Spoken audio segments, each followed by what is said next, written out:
میں نے اپنے لڑکے کا رشتہ ڈالا، تیری طرف سے انکار ہو گیا۔ میں نے بات پہ مٹی ڈال دی۔ وہ ہاتھ ہلا ہلا کر کہہ رہی تھی، میرے باپ دادا لکھنؤ کے رئیس تھے، جائیدادیں چھوڑ کر سب کچھ لٹا کر جب یہاں پہنچے تو خالی ہاتھ تھے، لیکن اپنا وقار ہم ساتھ لائے تھے۔ ہمارے ورثے میں ہمیں بس وقار ملا ہے۔ اگر تیرے کو اغوا کیا ہوتا تو سینہ ٹھوک کر کہتی، ہاں کیا ہے۔ اس نے زور سے اپنے سینے پہ ہاتھ مارا تھا۔ یہاں رہنے والی ایک ایک لڑکی کو بلا کر پوچھ لے، کسی سے زبردستی نہیں کرتی میں۔ جس کو باہر نوکری کرنی ہوتی ہے اسے نوکری کرواتی ہوں، جس اپنے لیے پیسہ چاہیے ہوتا ہے وہ اعضاء بیچتی ہیں، جس کو جسم بیچنا ہوتا ہے وہ جسم بیچتی ہیں۔ زر نگار نے کبھی زبردستی نہیں کی۔ تو اپنی بچی ہے، چاہے تو ابھی اپنے قسم کی پستول اٹھا لے اور ڈال دے اس کے اندر کا سارا لوہا میرے جسم میں۔ اگر تیرے دل میں رتی برابر بھی شک ہے، بچی ہے تو اپنی، میں مرنا پسند کروں گی لیکن معیار سے گرنا نہیں۔ وہ جذباتی سے کہہ رہی تھی، اس کا ہر لفظ گواہی دیتا تھا کہ وہ سچ کہہ رہی ہے۔ عمر تو حالے کی اداکاری پہ اش اش کر اٹھا۔ شوہر، پیار، اللہ کی پناہ، کہیں میں مر ہی نہ جاؤں۔ قریب آدھے گھنٹے بعد زرنگار ان دونوں کو گاڑی تک چھوڑ آئی تھی۔ ساتھ ساتھ عمر کو حالے کے حوالے سے کہیں تاکیدیں اور دھمکیاں بھی دی تھی، جسے عمر سر جھکا کر کلس کر سنتا رہا تھا۔ عمر حیات کی گاڑی جیسے ہی وومن ہاسٹل سے باہر نکلی، اس نے بامشکل دبایا ہوا اشتعال باہر نکالا۔ یہ کرنے گئی تھی آپ وہاں؟ آپ کو کیا لگتا ہے وہ دنیا جہاں کی فراڈ عورت آپ کے چند نقلی آنسوؤں سے امپریس ہو جائے گی اور سب کچھ سچ سچ بتا دے گی؟ واللہ میں نے آپ جیسی بے وقوف لڑکی کہیں نہیں دیکھی۔ کوئی پلان نہیں، کوئی اسٹریٹجی نہیں، کوئی ثبوت، کوئی کمزوری، آپ کے پاس کچھ بھی نہیں تھا حالے سلطان۔ میں سوچ بھی نہیں سکتا، مجھے یقین نہیں آ رہا آپ اتنی بے وقوف کیسے ہو سکتی ہیں۔ وہ دبے دبے غصے سے بول رہا تھا، جبکہ حالے خاموشی سے اس کی باتوں سے بے نیاز اپنے موبائل پہ انگلیاں چلا رہی تھی۔ اگلے لمحے اس نے گاڑی کے سسٹم سے اپنا موبائل کنیکٹ کیا۔ اب گاڑی میں زرنگار کی آواز گونج رہی تھی، وہ شاید کسی آدمی سے بات کر رہی تھی۔ عمر رک سا گیا تھا۔ میں ہرگز اس شیر علی کو نہیں چھوڑوں گی، وہ بلند آواز میں گھرا رہی تھی۔ اس نے میرے خلاف اس بچی کو بھڑکایا۔ ارے اب کیا اپنے ہی بیٹی کی پسند کو اغوا کرواؤں گی؟ ارے میرے اسد کی تو جان بستی تھی اس میں، اب کیا اس کے گردے بیچنے لگی زرنگار؟ عمر نے دانت پہ دانت جما کر ضبط کیا تھا۔ اس شیر علی کو کتے کی موت نہ مارا تو میرا نام زرنگار سے ہٹا کر کسی کتیا پہ رکھ دینا۔ اس کی ہمت کیسے ہوئی میرے بارے میں جھوٹ باندھنے کی؟ جرت کیسے کر لی اس نے؟ بہتان باندھا اس نے مجھ پہ۔ اللہ رے، میں کیا منہ دکھاؤں گی اسد کے ابا کو؟ یہ کچھ پتہ بھی ہے تم لوگوں کی میرے اسد کے ابا کی آخری وقت تک امداد کی تھی اس مراج میاں نے؟ بڑا بھلا مانس تھا۔ ہائے ہائے، میری عمر بھر کی کمائی لٹ گئی۔ شیر علی تجھے خدا پوچھے، وہ سینے پہ دو ہتھڑے مار مار کر کہہ رہی تھی۔ حالے سیٹ سے سر ٹکائے، اس کی گاڑی میں بجتی آواز سنی گئی، زرنگار بیگم، کیا پتہ وہ لڑکی جھوٹ بول رہی ہو، شیر علی نے اسے یہ سب نہ بتایا ہو، مانا اس کے ساتھ ہمارے تعلقات خراب ہو گئے، لیکن وہ اس طرح ہماری بدنامی نہیں کروائے گا، وہ ہم پہ اس طرح جھوٹے دعوے نہیں کرے گا۔ وہ لڑکی، وہ آدمی اور بھی کچھ کہہ رہا تھا جب نگار نے اس کی بات کاٹی۔ میراج سلطان کی بیٹی ہے وہ، 5 وقت کا نمازی پرہیزگار آدمی تھا وہ، تمہیں لگتا ہے اس کی بیٹی جھوٹ بولے گی؟ آنسو نہیں دیکھے اس کے، وہ اب اس آدمی پہ چڑھ دوڑی تھی۔ حالے نے موبائل میں 1-2 بٹن دبا کر اس کی آواز بند کر دی تھی۔ اب مکمل خاموشی چھا گئی۔ یہ گیجٹ آپ نے کہاں سے خریدا اور کب اور کہاں لگایا؟ مقدس خاموشی کو عمر کی آواز نے توڑا تھا۔ لیل سکندر نے مجھے یہ بیچا، جب تم کھڑکی کھولنے گئے تھے تب میں نے اس کو میز کے کونے میں فٹ کر دیا۔ وہ عورت میرے سامنے جھوٹ بول سکتی ہے، میرے پیٹھ پیچھے نہیں بولے گی۔ ہر انسان کو ڈرایا دھمکایا نہیں جاتا، ہر انسان اپنے سیاہ اعمال کے کھلنے سے خوف زدہ نہیں ہوتا۔ کچھ انسان اپنے سیاہ اعمال کو اون کرتے ہیں، اور جس انسان نے اپنے گناہ کو اون کر لیا ہوتا ہے اس کی کوئی اور کمزوری نہیں ہوتی۔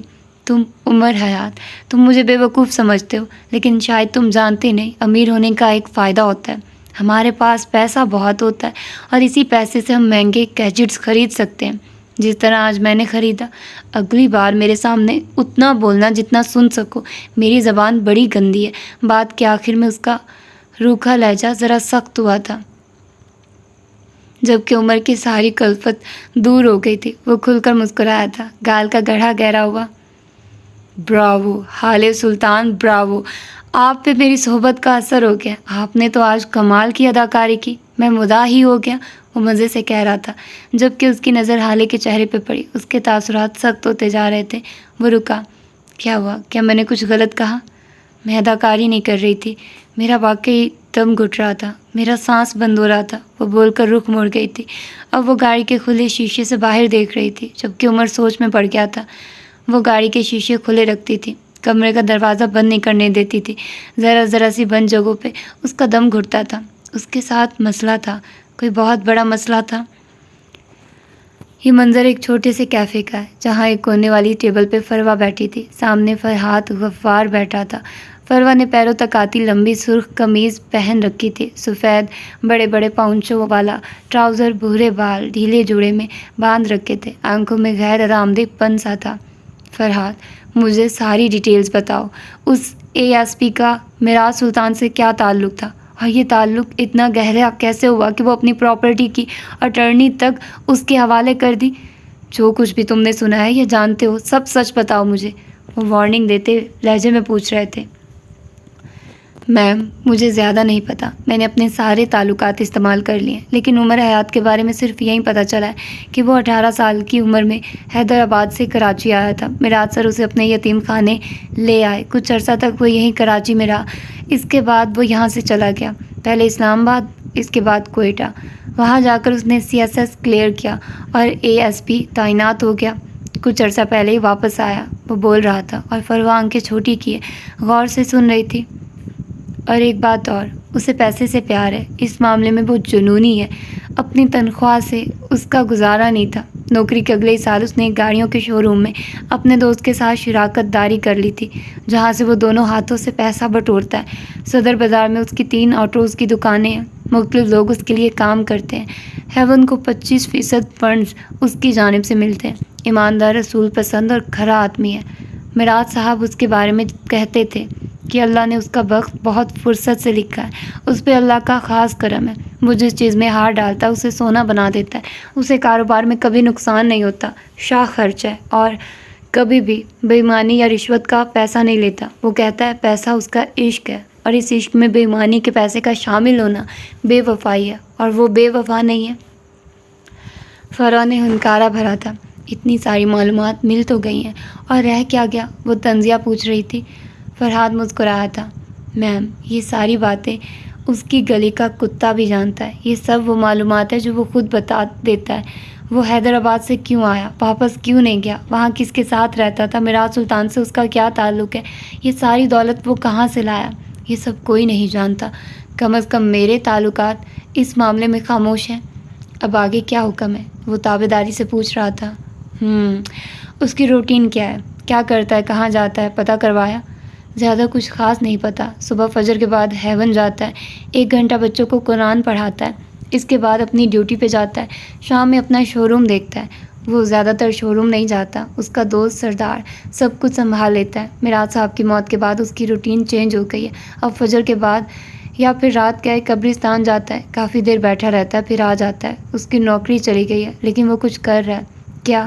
یہ نہیں معلوم۔ وہ میراث سلطان کو بہت کالز کرتا تھا، بہت زیادہ، دن میں تقریباً 10 دفعہ، اور وہ کبھی بھی اس کی کال نہیں کاٹتے تھے۔ وہ اگر عدالت میں بیٹھے فیصلہ سنا رہے ہوتے تھے تب بھی نہیں، اگر کسی میٹنگ میں ہوتے تھے تب بھی نہیں۔ شاید وہ انہیں بہت عزیز تھا۔ کیفے کی سرمئی دیواریں یاسیت سے گزرے دنوں کے قصے سنے گئی۔ فروا بغیر کچھ کہے اٹھ کھڑی ہوئی تھی۔ فرحاد اس کی تقلید میں اٹھا تھا۔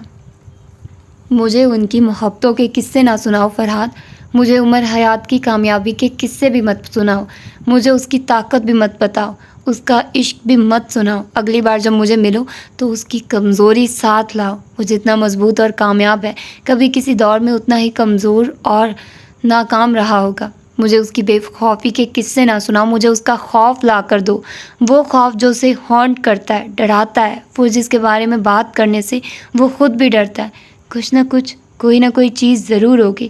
اس کا خوف لاؤ فرحاد، میں اس خوف کو استعمال کروں گی، میں اگلی ملاقات کا بے صبری سے انتظار کروں گی۔ وہ بول کر پرس کونی پہ ٹکائے باہر نکلتی چلی گئی۔ پیچھے سرمئی دیواروں نے جیسے بے دلی سے سر جھٹکا تھا۔ اب انہوں نے اپنے کان کسی اور میز کی جانب لگا لیے تھے۔ کوئی نئی سازش، کوئی نیا انتقام۔